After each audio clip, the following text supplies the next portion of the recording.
Hello everyone. Chris Animate here, with my opinion on some design trends in mobile phones. First, let's talk about batteries. Back then, you could easily remove them. You could carry a spare battery around and swap it if you cannot charge right away.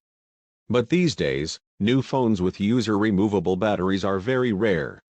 Manufacturers tend to seal the phones and their batteries tightly in such a way that it would be too difficult and dangerous for users to open them. In my opinion, this is bad. This could force users to replace the entire device when their battery gets in a bad condition. This contributes to the problem of electronic waste. Water resistance could be used as a valid excuse to defend this, but even then, there are many phones that are sealed yet not even water resistant. Such phones can be more prone to water damage than non-water resistant phones with user-removable batteries. With a user-removable battery, you could remove the battery to limit water damage.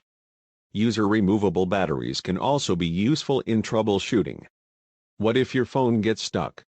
What if it does not even respond to any force shutdown or force restart procedures?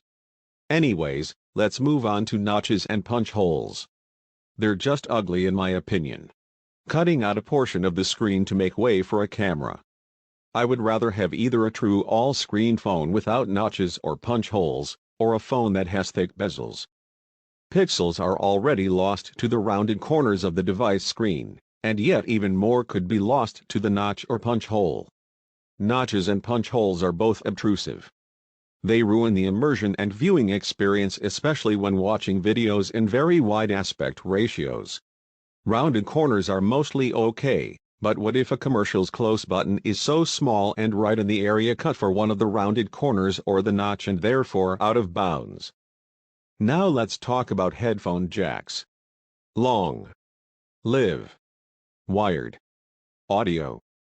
Bluetooth audio gives you less quality and more latency or lag. Bad for both audiophiles and gamers. Sure, there are better and better Bluetooth audio codecs that strive to improve on both, but still, nothing beats wired audio. Also, more and more phones are ditching this jack. Sure, there's still the charging port, and there are adapter dongles to plug wired headphones into them. But what if portless phones become the norm? That brings us to the next thing we'll talk about, portless phones. Portless phones, in my opinion, are horrible. Goodbye to good audio, and goodbye to fast charging. Wireless charging is slow, inefficient, and wasteful. Also, how would you debug a portless phone? Anyways, that's all I can think of about all of that. That has been my opinion. This is Chris Animate, signing off.